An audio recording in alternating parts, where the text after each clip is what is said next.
Assalamualaikum warahmatullahi wabarakatuh. Selamat datang di channel Studio Malam. Terima kasih sudah hadir untuk mengikuti cerita ini. Semoga kisah ini bisa menjadi pelajaran dan hiburan. Jangan lupa siapkan diri karena kita akan menyelami kehidupan seorang anak SMP yang tampaknya biasa saja, tapi menyimpan pengalaman yang tak bisa dilupakan. Mari kita mulai kisahnya. Pagi di Cikadut selalu sibuk. Udara dingin khas pinggiran Bandung masih terasa saat suara motor lewat depan gang. Kecil membawa anak-anak sekolah dengan seragam lusuh dan tas ransel penuh buku. Waktu masih menunjukkan pukul 6:15. Di sebuah rumah berdinding bata tanpa plester, Rehan duduk di meja makan, menghabiskan nasi goreng sisa semalam. Ibunya berdiri di dapur, mencuci piring. Salma, adiknya yang duduk di kelas 5 SD, masih menyikat gigi sambil sesekali melirik TV kecil di pojok ruang tamu. "Han, uang jajannya ibu taruh di meja ya. Jangan sampai hilang lagi," kata ibu sambil mengelap tangannya. "Iya bu," jawab Rehan cepat. Ia menyendok suapan terakhir nasi goreng dan meneguk air putih tanpa ekspresi. Ia tidak bicara banyak pagi itu. Hanya memastikan buku-buku di tasnya sudah lengkap. Setelah berpamitan, Rehan berjalan kaki ke ujung gang dan naik angkot yang biasa lewat menuju sekolah. Jarak dari rumah ke SMP Negeri 2 Cikadut sekitar 10 menit jika tidak macet. Begitu turun di depan sekolah, Rehan langsung melihat Fikri berdiri sambil bersandar di gerbang, wajahnya lesu. "Lu belum ngerjain PR bahasa, Han?" tanya Fikri tanpa basa-basi. "Udah, tapi kayaknya salah nomor. Guru kemarin ngomongnya buru-buru banget," jawab Rehan sambil menyodorkan bukunya. Fikri menerima buku itu, buru-buru menyalin di balik tembok taman depan kelas. Rehan diam menunggu. Belum ada banyak murid yang datang. Gue naksir Ayu, Han," kata Fikri tiba-tiba. Suaranya pelan tapi serius. Rehan mengerutkan kening. "Ayu, yang duduknya deket tembok itu? Yang anak ekskul basket?" Fikri mengangguk. "Iya. Cantik, kan?" Rehan tidak langsung menjawab. Ia tahu Ayu cukup populer, sering jadi bahan omongan anak-anak cowok. Tapi selama ini Rehan tidak terlalu peduli soal cewek. Baginya, gambar dan komik lebih menarik. "Terus, lu udah bilang?" tanya Rehan akhirnya. "Udah. Tadi pagi, pas dia lagi buka bekal," kata Fikri. Wajahnya makin suram. "Gue ditolak. Di depan teman-temannya. Terus dia bilang, 'Jangan deket-deket deh, muka lu jerawatan.'" Terus mereka semua ketawa. Rehan terdiam. Ia tidak tahu harus jawab apa. Yang ia tahu Fikri pasti merasa dipermalukan. Bukan cuma ditolak, tapi juga dijadikan bahan tertawaan. "Lu nekat juga sih," kata Rehan hati-hati. "Ayu itu yang suka sama dia kan banyak. Anak-anak basket juga pada deketin. Ya makanya gue coba duluan. Tapi malah begini." Fikri mengembuskan napas panjang. "Sakit, Han." Bel masuk berbunyi. Anak-anak mulai berdatangan. Mereka jalan ke kelas masing-masing, termasuk Rehan dan Fikri. Hari itu berjalan biasa. Setelah tadarus dan 2 jam pelajaran, pertama, jam istirahat tiba. Rehan tetap di kelas membuka komik yang ia bawa di dalam tas. Ia memang jarang jajan di kantin karena selalu ramai dan berisik. Fikri kembali duduk di sampingnya. Tatapannya kosong, tangannya memainkan headset. "Masih kepikiran?" tanya Rehan tanpa melihat wajahnya. Fikri hanya mengangguk pelan. "Gue pengen balas." Rehan mengangkat kepala. "Balas gimana?" "Biar dia nyesel. Biar dia suka sama gue," jawab Fikri. Nadanya datar, tapi ada tekanan di akhir kalimat. "Lu mau bikin dia suka sama lu dengan cara apa?" tanya Rehan serius. Fikri diam. Beberapa detik, lalu dia menyelipkan headset ke telinga. "Gue ada cara. Tapi jangan tanya sekarang." Rehan tidak membalas. Ada sesuatu yang ganjil dari nada bicara Fikri. Ia bukan tipe yang keras kepala atau penuh ambisi. Tapi hari ini ekspresinya berbeda. Seolah ia sedang memikirkan sesuatu yang tidak biasa. Sepulang sekolah, Rehan menunggu Fikri di pintu gerbang. "Main ke rumah gue yuk. Ada komik baru," ajaknya. Fikri menggeleng pelan. "Gue pulang duluan, ada urusan." Rehan tidak memaksa. Ia hanya mengangguk dan melihat Fikri berjalan cepat ke arah jalan kecil menuju rumahnya. Rehan berdiri beberapa saat, memperhatikan punggung temannya yang terlihat lebih kaku dari biasanya. Ada hal yang tidak ia pahami. Penolakan cinta memang menyakitkan, tapi tidak sampai membuat Fikri berubah begini. Diam-diam, Rehan mulai merasa khawatir, tapi ia juga belum cukup yakin untuk bertanya lebih jauh. Saat malam tiba, Rehan sedang membantu Salma menggambar ikan untuk tugas sekolah. Ibunya duduk di dapur, menyiapkan teh hangat. Rumah itu sunyi seperti biasa, tapi dalam hati Rehan ada sesuatu yang mengganjal. Bukan karena penolakan Fikri, bukan juga karena Ayu, tapi karena cara Fikri bicara tadi. Ada cara, katanya. Tapi cara apa? Rehan tidak bisa menjawabnya. Dan malam itu, ia hanya bisa tidur sambil memikirkan pertanyaan yang belum selesai. Rehan masih terjaga malam itu, menatap plafon kamarnya yang gelap. Suara kipas angin tua berderit pelan di sudut ruangan. Bayangan Fikri yang berjalan cepat meninggalkan gerbang sekolah tadi siang terus muncul di kepalanya. Ada sesuatu yang berubah. Bukan sekadar kecewa karena cinta ditolak, tapi lebih dari itu. Kata-kata Fikri yang singkat namun berat, "Gua ada cara," masih menggantung jelas di benaknya. Pagi harinya, Rehan tak menyangka akan melihat Fikri berdiri di depan kelas seperti biasa. Kemarin sore dia bilang ada urusan penting, bahkan menolak ajakan main. Tapi kini, Fikri tampak lebih rapi, lebih segar, dan tersenyum. "Lu bilang izin kok masuk?" tanya Rehan pelan sambil melepas tas. "Urusannya kelar cepet. Tadi malam," jawab Fikri santai, lalu duduk sambil menyetel headset ke telinganya. Rehan tidak menjawab. Ia hanya memperhatikan gerak-gerik Fikri, mencatat dalam diam. Saat bel masuk berbunyi, semua siswa mengambil Al-Quran untuk tadarus, tapi Fikri tetap duduk diam di kursinya. Ia bahkan tidak membuka mushaf. Musik yang mengalun dari headsetnya terdengar samar. "Ki, ngaji dulu yuk," kata Rehan, menepuk bahunya. "Lu aja, gue lagi gak enak hati." "Nanti-nanti," jawabnya enteng tanpa menoleh. Rehan mulai merasa ada sesuatu yang salah. Ini bukan Fikri yang ia kenal. Fikri yang dulu, walau malas, tetap ikut tadarus meski sambil menguap. Tapi sekarang, ia seperti tidak peduli. Istirahat pertama, Rehan kembali duduk di dalam kelas sambil membuka bekal. Ia tidak kaget ketika Fikri datang dan duduk di sebelahnya. Yang membuatnya kaget adalah sikap Ayu, gadis yang dulu menolak Fikri mentah-mentah. Tiba-tiba muncul di pintu kelas dan melambaikan tangan. "Gue duluan ya." "Ayu nungguin," kata Fikri sambil berdiri. Rehan mendongak. "Hah? Lu sama Ayu?" Fikri hanya tersenyum, lalu keluar kelas. Rehan tidak sempat bertanya lebih jauh. Ia duduk kaku dengan sendok plastik di tangan. Wajah Ayu, yang tempo hari menolak Fikri sambil tertawa di hadapan teman-temannya, kini malah menunggu Fikri dengan wajah manis. Sesuatu benar-benar tidak masuk akal. Sisa jam pelajaran hari itu dilalui Rehan dengan setengah hati.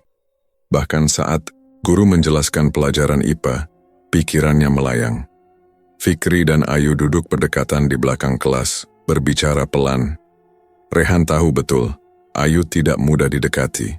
Dan kalaupun berubah pikiran, tidak akan secepat itu.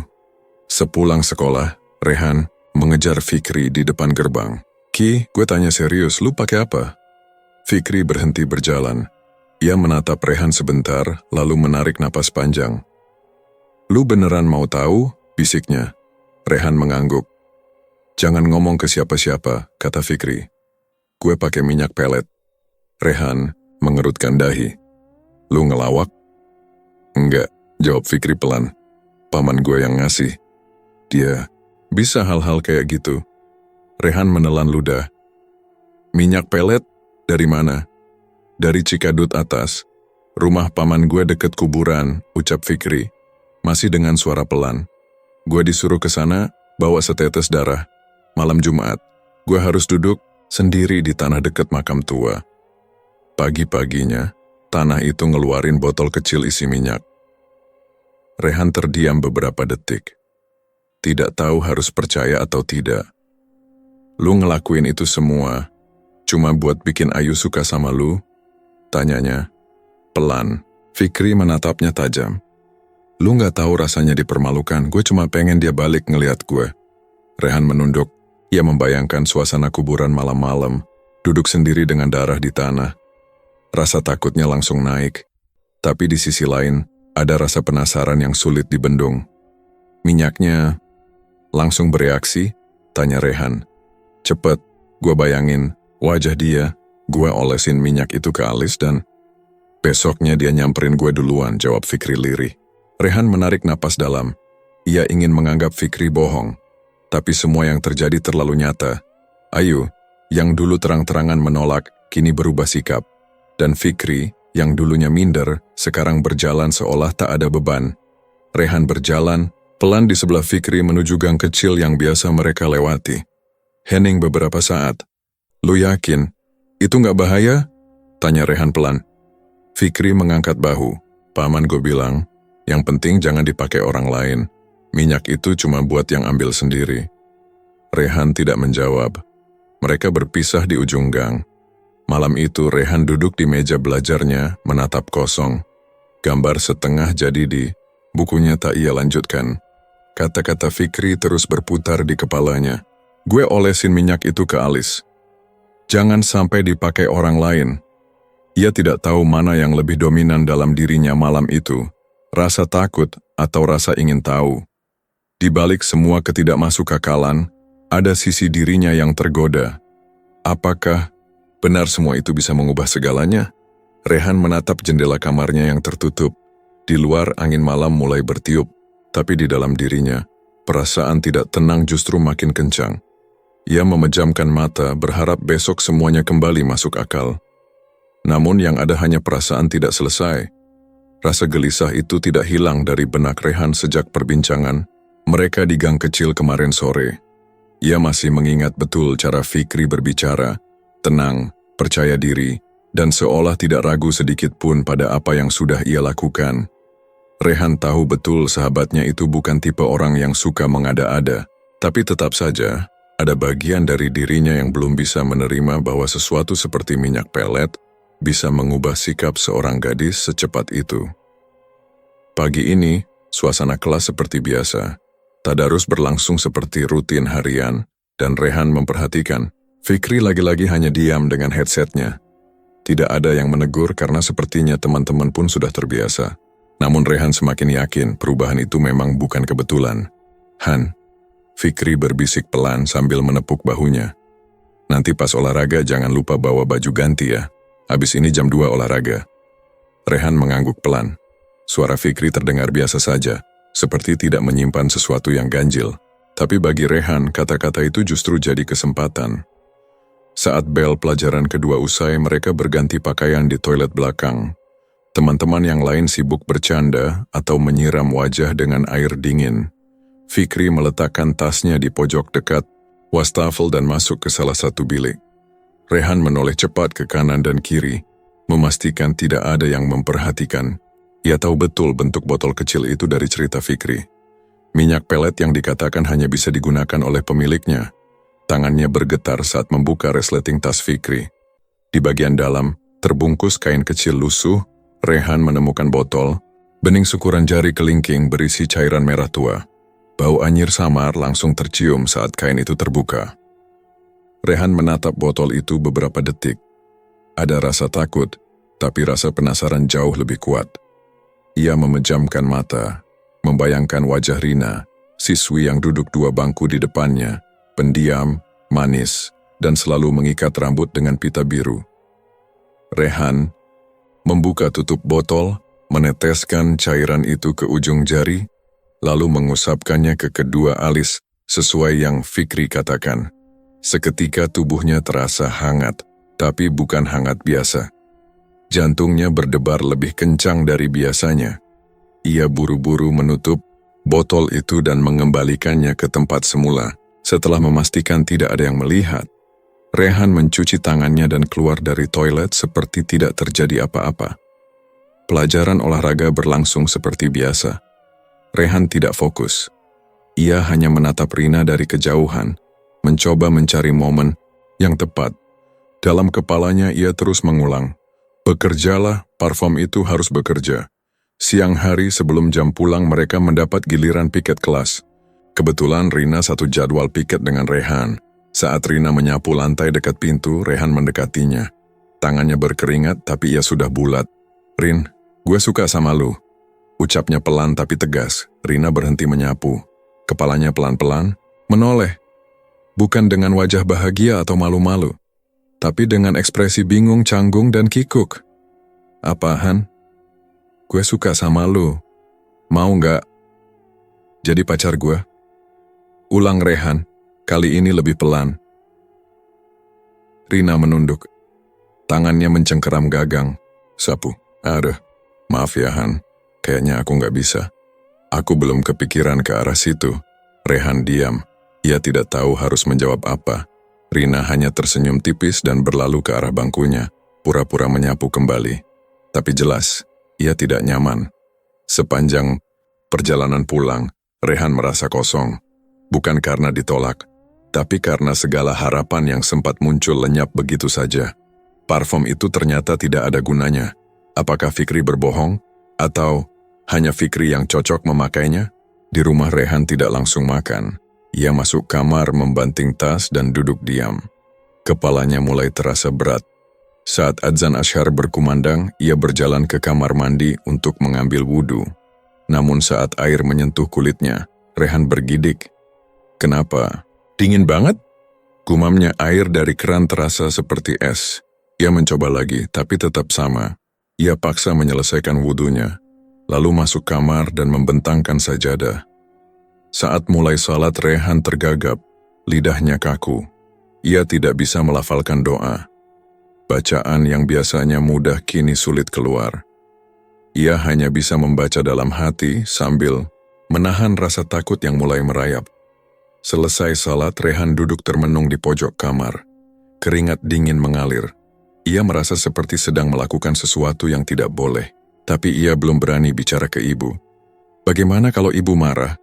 Atau tidak percaya? Sore menjelang malam, suasana rumah sunyi. Salma sudah tertidur. Ibu sedang mencuci piring di dapur. Rehan berdiri di depan cermin. Ia menatap wajahnya sendiri. Alisnya masih terasa hangat, tapi hatinya dingin. Ia menyesal, tapi semua sudah terjadi dan malam masih panjang. Rehan masih menatap wajahnya di cermin kamar saat suara azan maghrib perlahan menghilang di kejauhan. Alisnya masih terasa hangat dan sedikit perih, bekas olesan, parfum dari tas Fikri kemarin.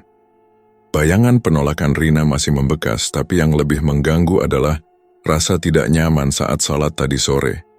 Ia tak bisa melafalkan bacaan, mulutnya seperti terkunci, lidahnya berat, seolah ada sesuatu yang menahan dari dalam. Ia merebahkan diri di kasur. Di luar kamar, suara sendok dan piring saling beradu di dapur. Ibu masih sibuk mencuci peralatan makan. Salma sudah tidur lebih dulu setelah belajar sebentar. Suasana rumah tenang. Tapi dalam tubuh Rehan sesuatu terasa tidak tenang. Beberapa menit berlalu. Rehan belum tidur. Ia menatap langit-langit, memikirkan apa yang sebenarnya terjadi. Wudhu, yang dinginnya tidak wajar. Salat yang hanya bisa ia lakukan dalam hati. Dan rasa perih di kepala tiap mendengar suara azan. Semuanya terlalu janggal untuk diabaikan. Ia menolak berpikir aneh-aneh, tapi tubuhnya sendiri mulai memberontak. Saat jam menunjukkan pukul 8 malam lewat, tubuhnya mulai menggigil ringan. Udara tidak sedang dingin, bahkan jendela kamarnya tertutup rapat. Rehan menarik selimut, tapi rasa menggigil justru semakin menjadi-jadi. Tangannya dingin seperti baru direndam air es. Ia duduk lalu berdiri. Ingin ke dapur, mencari minuman hangat atau sekadar bertemu ibunya. Tapi saat berdiri, tubuhnya seperti berat. Lututnya goyah. Ia berjalan pelan ke arah pintu kamar, membuka, sedikit tapi tidak jadi keluar. Ibu sudah masuk ke kamarnya. Lampu ruang tengah sudah padam. Hanya lampu kecil di dapur yang menyala redup. Rehan kembali ke kasur. Ia menarik napas dalam-dalam, mencoba tenang. Tapi jantungnya berdetak cepat tanpa sebab. Tubuhnya terasa dingin, tapi kulitnya panas. Ia tak tahu harus mengeluh atau diam. Jam 9 malam lewat. Rehan mencoba tidur. Mata mulai berat tapi pikirannya masih penuh. Saat ia mulai tertidur, tubuhnya mendadak kaku. Kedua tangannya tak bisa digerakkan, kakinya berat. Bahkan untuk membuka mulut, Rehan tidak mampu. Dadanya naik turun, tapi napasnya pendek dan terputus. Ia berusaha membuka mata. Gelap, tapi perlahan, bayangan samar terlihat di depan pintu kamar. Gagang pintu bergetar, lalu perlahan berputar sendiri. Pintu kamar terbuka sedikit demi sedikit, mengeluarkan suara decitan yang panjang dan lambat. Dari balik celah pintu sosok tinggi muncul. Rambutnya panjang dan hitam pekat menutupi hampir seluruh wajah. Tubuhnya hitam, bukan karena warna kulit, tapi seperti tertutup abu atau jelaga. Wajahnya tidak jelas, hanya tampak hitam dan kelam. Langkahnya lambat, tapi pasti. Menuju tempat, Rehan terbaring. Rehan ingin berteriak, tapi suaranya tidak keluar. Ia ingin bergerak, tapi tubuhnya seperti dililit dari dalam. Sosok itu semakin dekat, berdiri di sisi kasur, lalu membungkuk. Nafasnya terasa, panas, lembab, dan bau tanah basah. Dalam ketegangan itu, tiba-tiba terdengar suara ketukan pelan di pintu kamar dari arah luar. "Han, udah tidur?" Suara ibu. Tubuh Rehan langsung bisa bergerak. Ia mengangkat tubuhnya, terduduk, berkeringat, terengah. "Ibu?" Suaranya pelan, pintu terbuka. Ibu masuk dengan wajah heran. "Kamu kenapa? Mukamu pucat banget," tanya ibu sambil menyentuh kening Rehan. Rehan memeluk ibunya, tanpa banyak bicara. Tubuhnya masih gemetar, nafasnya belum teratur. Tapi ia tahu ia harus mengatakan sesuatu. "Tadi aku kayak nggak bisa gerak. Terus ada yang masuk kamar," katanya pelan. Ibu menarik napas panjang. "Itu mimpi, Han. Kamu ngelindur mungkin. Tidurmu nggak tenang, makanya ngerasa aneh." Rehan tak menjawab. Ia tidak tahu bagaimana menjelaskan kalau yang ia rasakan tadi terlalu nyata untuk disebut mimpi. Tapi jika ia memaksa menjelaskan, ia takut ibunya akan makin khawatir. "Udah, sekarang tidur lagi. Jangan mikir yang aneh-aneh. Besok masih sekolah," kata ibu sambil merapikan selimut. Rehan mengangguk. Ibu keluar dari kamar setelah memastikan lampu kecil menyala. Sendirian lagi, Rehan menarik napas panjang. Ia tahu itu bukan mimpi. Ia tahu tubuhnya tidak berbohong. Sosok itu nyata. Dan yang paling ia takutkan sekarang bukan sekadar makhluk asing, tapi bahwa tubuhnya sendiri sudah bukan miliknya sepenuhnya lagi. Ia menatap sudut kamar, tempat sosok itu berdiri tadi. Tidak ada apa-apa, tapi Rehan tidak bisa melupakan pandangan kosong dari wajah hitam itu. Dan saat ia mulai memejamkan mata, suara azan subuh dari masjid dekat rumah mulai terdengar. Kepalanya langsung berdenyut, seperti ditusuk jarum. Sakit di kepala itu datang seketika saat azan subuh berkumandang. Rehan memejamkan mata, menggigit bibir, dan menahan napas dalam-dalam. Ia tahu rasa itu tidak akan lama, hanya selama suara azan terdengar. Tapi detik-detik itu terasa lebih panjang dari biasanya. Saat suara imam memanjangkan kalimat terakhir, nyeri di dalam kepala Rehan seperti menghentak sarafnya. Tangannya mencengkeram bantal, kakinya kaku. Ia hanya bisa menunggu. Begitu azan selesai, semuanya reda, sunyi kembali. Tapi Rehan tidak merasa lega. Dadanya sesak. Ia tidak berani bergerak dari tempat tidur. Jendela kamar masih gelap, hanya sedikit cahaya lampu tetangga yang masuk lewat celah tirai. Ia menarik selimut hingga ke dada, masih gemetar. Sosok hitam semalam belum bisa hilang dari ingatannya. Pandangan kosong dan bau lembab tanah itu masih melekat di hidung dan mata batinnya. Hari itu berjalan tanpa semangat. Rehan berangkat sekolah, seperti biasa, tapi pikirannya kosong. Di kelas ia hanya menjawab seadanya saat diajak bicara. Fikri yang duduk di sebelahnya malah lebih banyak sibuk dengan ponsel dan senyum-senyum sendiri. Rehan ingin cerita, tapi mulutnya berat. Ia terlalu malu untuk mengaku bahwa tubuhnya kini mulai rusak oleh sesuatu yang tak terlihat. Malam kembali datang. Ibu harus pergi ke rumah nenek karena kabarnya sedang tidak enak badan. Rehan ditinggal berdua bersama Salma. Ia berusaha bersikap biasa, memasak mie instan untuk makan malam, membantu adiknya belajar, lalu memastikan semua pintu dikunci sebelum masuk kamar. Jam 10 malam, Salma sudah tidur. Rehan masih duduk di kasur, memeluk lutut menatap jendela kamar yang gelap. Ia mencoba tidur lebih awal, berharap tidak terjadi apa-apa malam ini. Tapi harapan itu pupus begitu saja. Menjelang tengah malam, tubuhnya kembali membeku. Awalnya hanya kesemutan di jari kaki, lalu naik ke lutut, perut, dada, hingga tengkuk. Mata masih bisa terbuka, tapi semua bagian tubuh lain seperti lumpuh. Ia mencoba menarik napas lewat mulut, tapi tenggorokannya terasa tersumbat. Keringat dingin mulai membasahi pelipisnya. Dari sudut langit-langit kamar, suara berderak pelan terdengar. Rehan menoleh dengan mata yang masih bisa bergerak. Sesuatu sedang bergerak di atas. Perlahan, muncul siluet tubuh yang merayap. Bukan seperti manusia, tapi juga bukan hewan. Makhluk itu punya 6 tangan, menjulur ke arah dinding dan atap, bergerak seperti laba-laba, namun tubuhnya seperti perempuan. Rambutnya panjang, menutupi sebagian besar wajahnya yang gelap. Rehan tak bisa berteriak, bahkan untuk menangis pun ia harus menahan napas. Makhluk itu terus merayap, hingga tubuhnya melengkung di atas Rehan. Salah satu tangannya turun ke dinding, menyentuh ujung kasur. Bau anyir memenuhi kamar. Waktu berjalan lambat, tiba-tiba suara pintu depan terbuka. Langkah kaki terdengar cepat, mendekat. Suara sendal ibunya menggema dari lantai. Pintu kamar Rehan terbuka dan ibu berdiri di ambang pintu. "Rehan?" Suara ibu pelan, tapi terdengar cemas. Tubuh Rehan masih berdiri tegak di depan jendela, pucat, kaku, dan dingin. Mata menatap kosong ke arah dinding. Ibu langsung menghampiri, memegang bahunya. Begitu disentuh, tubuh Rehan limbung ke depan. Ia kembali bisa bergerak, langsung jatuh ke pelukan ibu dan menangis sejadi-jadinya. "Ibu, tadi aku nggak bisa gerak, ada yang naik ke langit-langit. Dia pegang aku, Bu," kata Rehan sambil gemetar. Ibu mendudukkannya di kasur, menyelimuti tubuhnya, dan mengelus punggungnya. Wajah ibu tidak menunjukkan kemarahan, tapi jelas, kekhawatiran makin dalam. "Ini bukan mimpi, Bu. Bukan mimpi. Aku nggak bohong." Suara Rehan pelan tapi jelas, ibu tidak menjawab langsung. Beberapa menit ia hanya duduk di sebelah Rehan, memeluknya erat. Salma masih tertidur di kamar sebelah.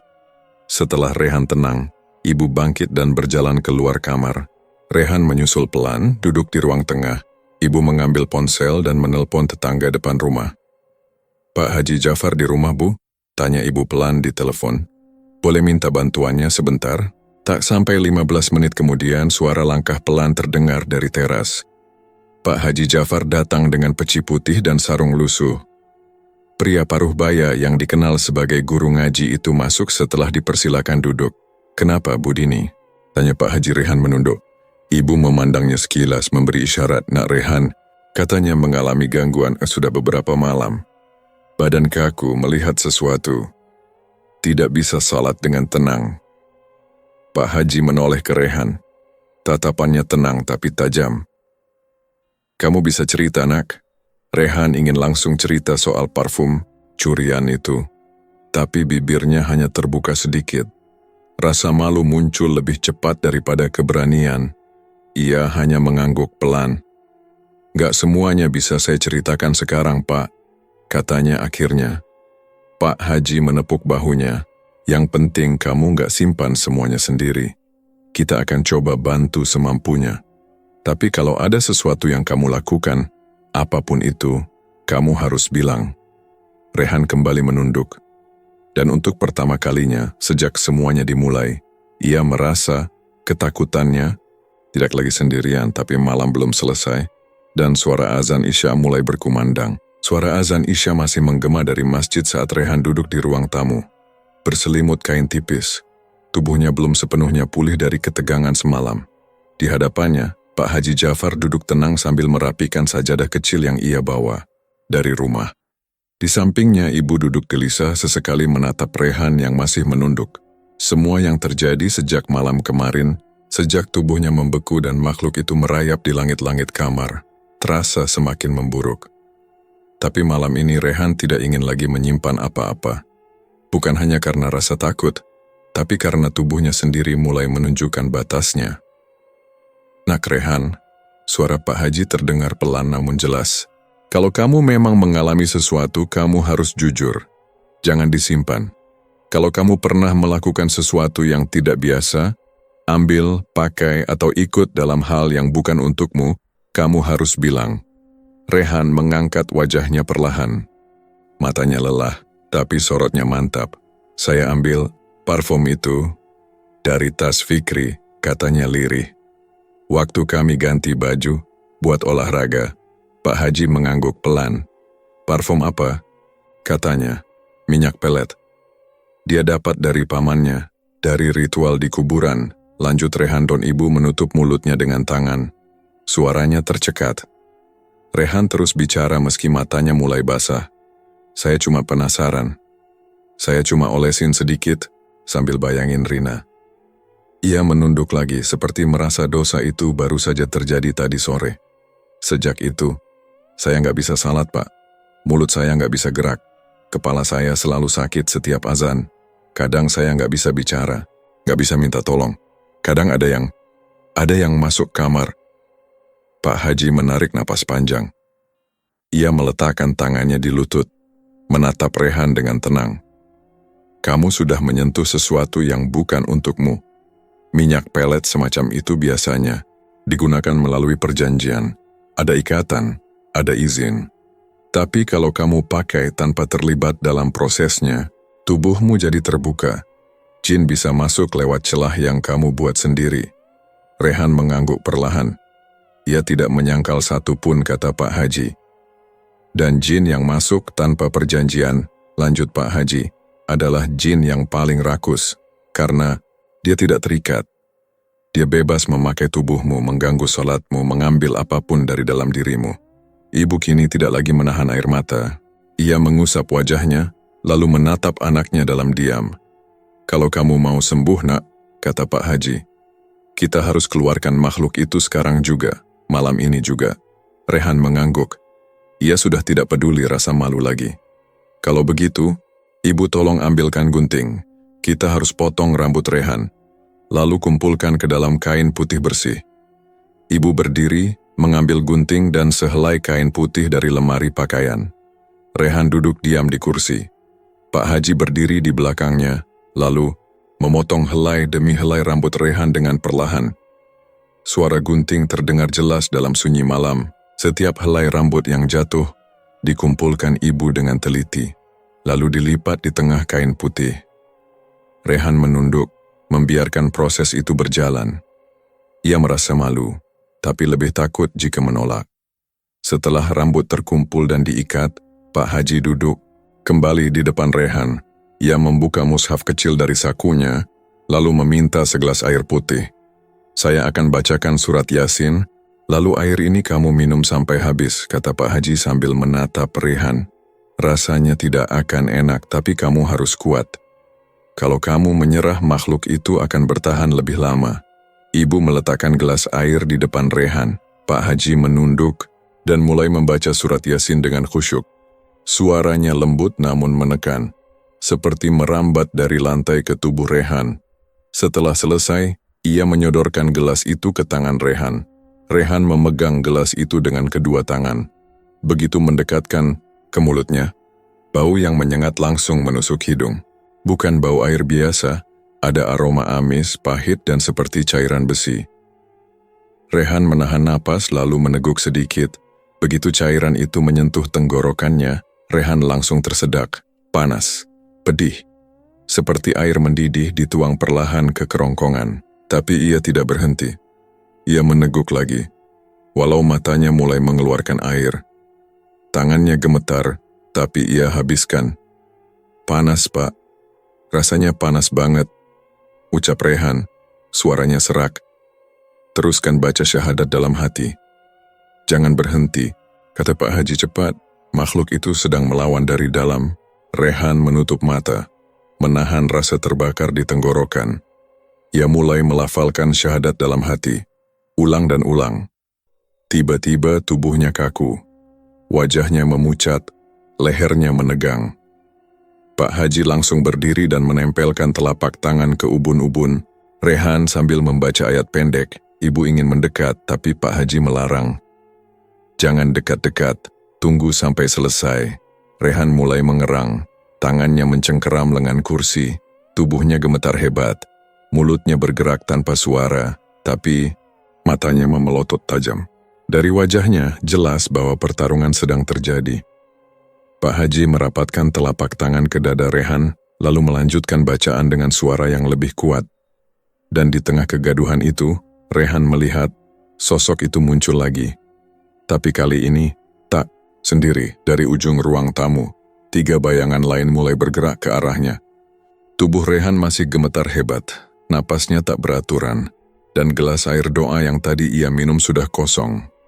Panas di tenggorokannya belum reda, tapi jauh lebih menyiksa adalah tekanan berat yang terasa di dadanya, seolah ada sesuatu yang terus mendorong dari dalam. Suara Pak Haji Jafar masih terdengar jelas di telinganya, terus membacakan ayat-ayat pendek sambil menempelkan tangan di dada dan ubun-ubunnya.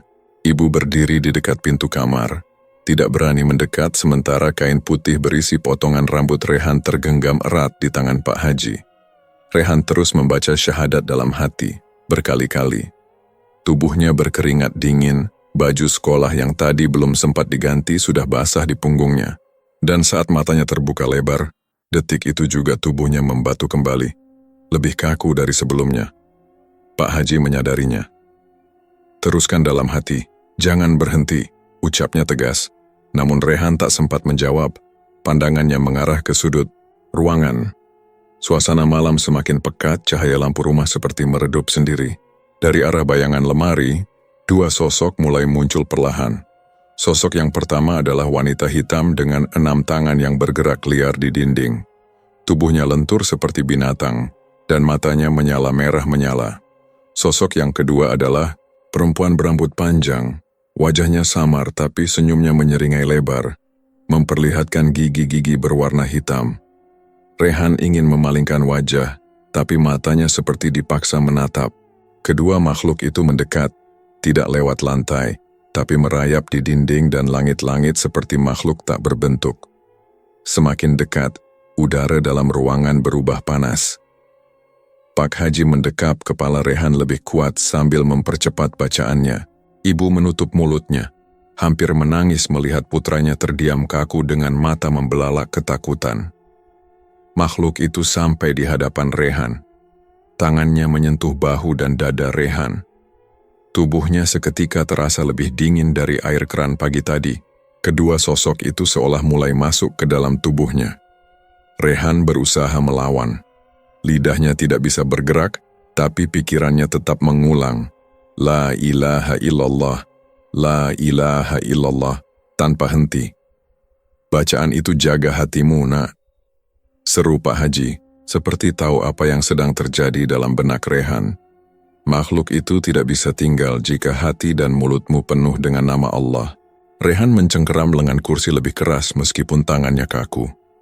Ia merasakan jari-jari panjang dan dingin makhluk itu merayap di kulit punggungnya, seperti sedang menyusup ke dalam daging. Kepalanya berdenyut hebat, tapi ia tetap berpegang pada satu kalimat pendek itu. Ulang dan ulang. Meski tidak terucap, ia terus memaksa hati dan pikirannya untuk menolak masuknya makhluk itu. Lalu, tanpa aba-aba, suara keras seperti desis keluar dari mulut Rehan. Suara yang bukan miliknya. Ibu mundur 2 langkah. Pak Haji berdiri membuka gulungan kain putih yang sejak tadi digenggam, lalu memposisikannya di atas lantai di depan Rehan. Sekarang tarik dia kembali ke asalnya, ucap Pak Haji sambil mengangkat tangan ke arah Rehan. Seketika, dari tubuh Rehan, keluar 2 jalur asap hitam tebal.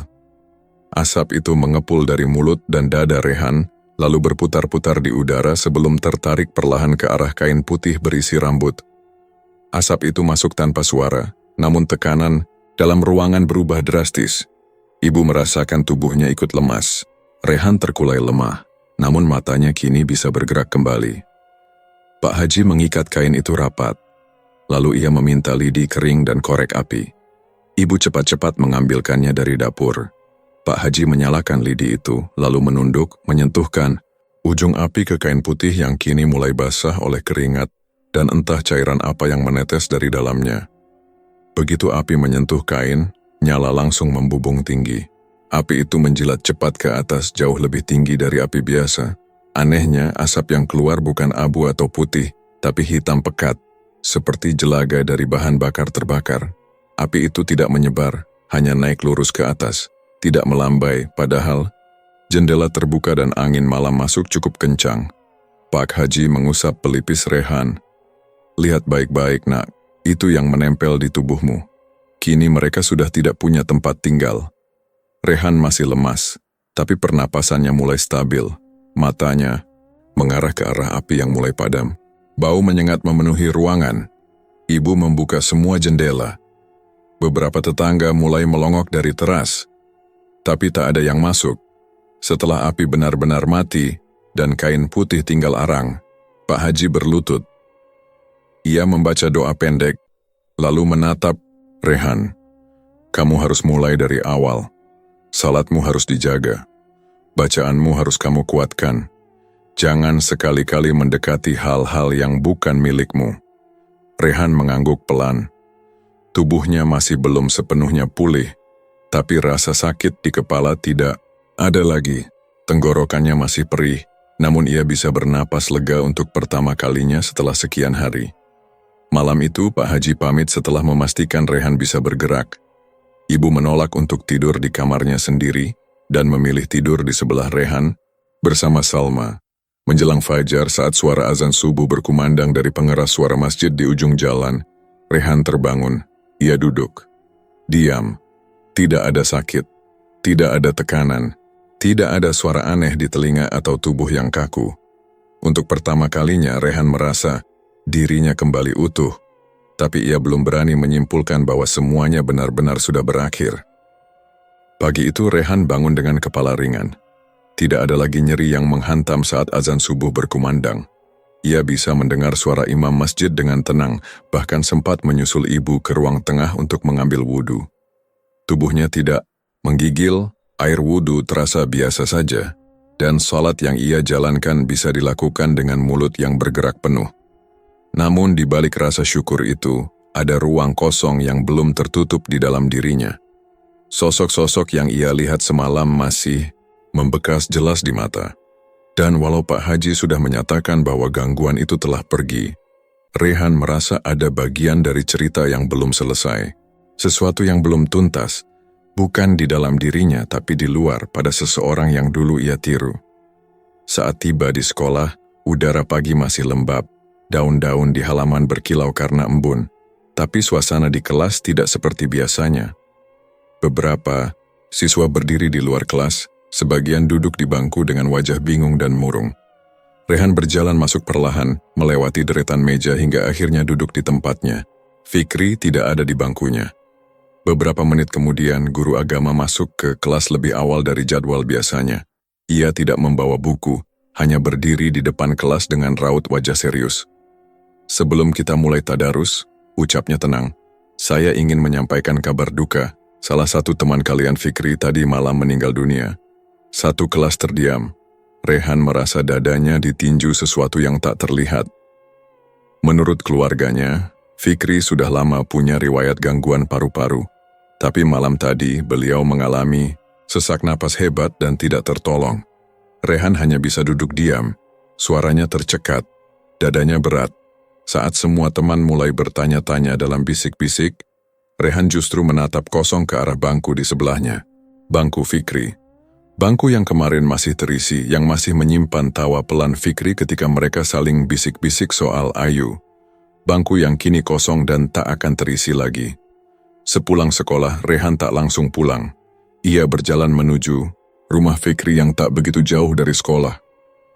Beberapa kursi plastik berjejer di depan rumah. Di dalam, beberapa pelayat masih duduk dan berdoa.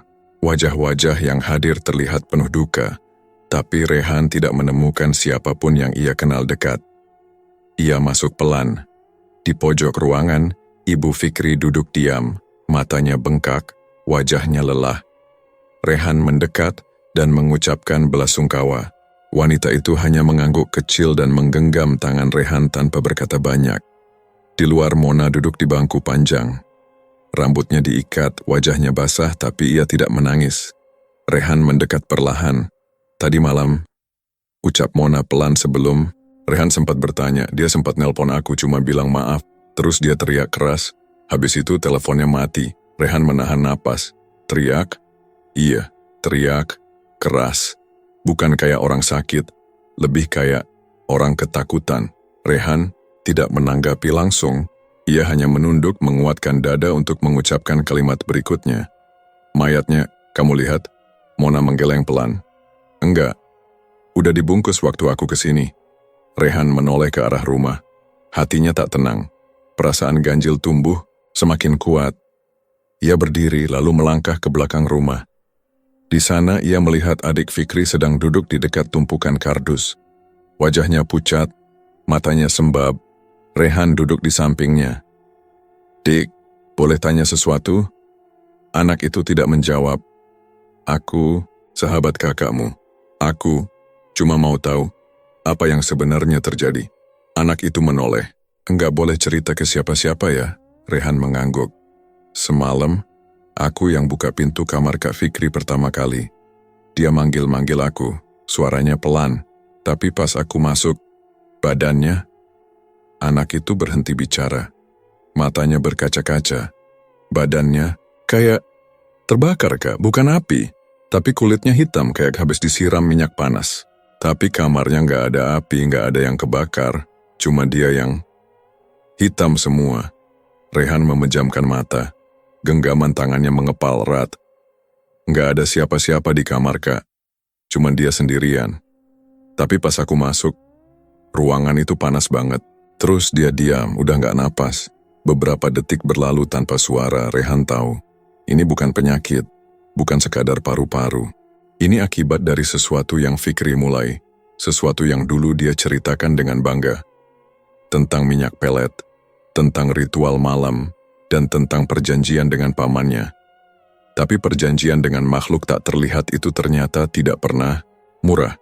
Dan sekarang Rehan mulai sadar, yang pernah dia tiru itu bukan sekadar kesalahan, tapi langkah pertama menuju kehancuran yang lebih besar. Rehan masih duduk di halaman belakang rumah Fikri, berhadapan dengan adik almarhum yang menunduk diam. Suasana sekitar mulai sepi. Para pelayat sudah pulang satu persatu. Hanya terdengar suara angin menggoyang pucuk daun dan langkah pelan dari dapur rumah yang entah milik siapa. Tapi di kepala Rehan masih tergiang ucapan terakhir sang adik. Tubuh hangus, ruangan panas, dan teriakan Fikri yang bukan seperti orang sekarat, melainkan orang ketakutan. Sepanjang perjalanan pulang Rehan tidak berbicara sepatah kata pun. Ia menunduk sepanjang jalan, menahan pikiran yang saling berebut untuk menguasai tenangnya napas. Saat sampai rumah, ibunya sudah menunggu di depan. Tatapannya cemas namun tidak bertanya. Rehan langsung masuk kamar dan mengunci pintu dari dalam. Di dalam kamar yang sempat dihantui rasa dingin dan lumpuh, Rehan berdiri menatap rak kecil tempat ia menyimpan parfum curian itu. Botol kecil berwarna coklat gelap itu masih utuh, tidak pecah, tidak berubah bentuk, tapi keberadaannya kini seperti beling di dalam dada, menusuk setiap kali ia menatapnya. Ia duduk di atas kasur, kali ini bukan karena takut, tapi karena lelah. Lelah merasa bersalah. Lelah merasa pernah tamak pada sesuatu yang tak seharusnya diminta. Dari jendela, terdengar suara azan maghrib mulai dikumandangkan. Rehan refleks menoleh. Tidak ada sakit, tidak ada tusukan di kepala, tidak ada bisikan yang muncul dari balik jendela. Ia bisa mendengar azan itu dengan tenang. Tapi justru karena itu dada Rehan makin sesak. Azan yang dulu terasa seperti siksaan kini kembali seperti panggilan lembut. Tapi suara itu juga menjadi pengingat bahwa di masa lalu ia sempat menolak dan merasa berat hanya karena keinginan yang salah. Setelah salat, ia duduk di ruang tengah bersama ibunya. Suara televisi menyala kecil, tapi mereka tidak benar-benar menontonnya. "Kamu sudah tenang sekarang?" tanya ibunya tanpa memandang. Rehan mengangguk. Sudah Bu, Ibu menghela napas. Ibu gak pernah larang kamu berteman, tapi kamu harus tahu batas.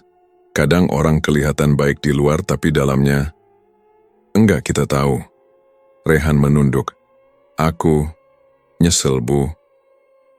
Mau kamu ngakuin atau enggak, Allah tahu semuanya. Ujar ibunya tenang. Yang penting jangan diulangi. Jangan pernah lagi sentuh hal-hal yang bukan dari agama. Musyrik itu gak main-main nak. Rehan mengangguk pelan. Malam itu ia memutuskan, esok pagi ia akan menemui Pak Haji Jafar. Pagi masih basah oleh embun saat Rehan berdiri di depan rumah. Pak Haji, botol parfum itu ia bungkus kain lusuh dibawa dalam tas kecil. Pak Haji menyambutnya dengan wajah tenang seperti biasa. Sudah waktunya?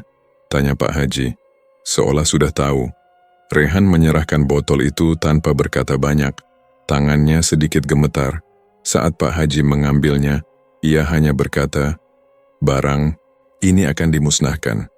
Tapi ingat Rehan, luka yang ditinggalkan oleh benda begini tidak selalu hilang sekaligus. Rehan menunduk. Saya paham Pak Haji. Kalau kau merasa sudah bersih maka kembalilah jadi anak biasa. Salat, ngaji, jangan buka pintu yang sudah ditutup. Hari itu Rehan pulang dengan dada lebih ringan. Ia mulai kembali seperti biasa. Masuk kelas, ikut tadarus, salat tanpa rasa, takut, bahkan tertawa kecil saat melihat teman-teman ribut soal tugas matematika. Tapi meski wajahnya tenang, isi kepalanya belum sepenuhnya damai. Beberapa hari kemudian, kabar bahwa Mona pindah sekolah menyebar di kelas. Tidak ada yang tahu pasti alasannya. Tapi Rehan mengerti. Mungkin Mona merasa tidak tahan dengan tatapan, dengan bisik-bisik, atau dengan kenangan. Sama seperti dirinya. Saat semua kembali seperti semula, Rehan belajar menata hidupnya. Ia membantu ibu di rumah, menjaga adiknya, dan berusaha mengisi hari dengan hal-hal yang normal. Tapi tetap saja, ada malam-malam di mana angin malam membawa aroma yang tidak asing. Aroma wangi samar yang pernah ia cium dari botol kecil itu. Aroma yang membuat bulu kuduknya berdiri meski hanya sedetik. Dan setiap kali aroma itu muncul tanpa, sebab Rehan tahu, tidak semua kutukan bisa hilang. Beberapa hanya tertidur, menunggu pintu kembali terbuka. Terima kasih sudah mengikuti kisah ini hingga akhir. Dari awal langkah Rehan sampai akhir perjalanan, yang mengubah hidupnya, kehadiran kalian adalah semangat yang tak ternilai. Semoga cerita ini bukan sekadar hiburan tapi juga pengingat bahwa rasa penasaran kadang membawa lebih dari yang bisa kita tanggung, dan bahwa tidak semua yang terlihat mudah layak untuk dicoba. Ingat, yang datang cepat sering pergi lebih kejam. Yang terlihat indah kadang menyimpan luka paling dalam. Sampai jumpa di cerita berikutnya. Jangan lupa jaga hati, jaga akal, dan tetap waras di dunia yang seringkali menipu ini.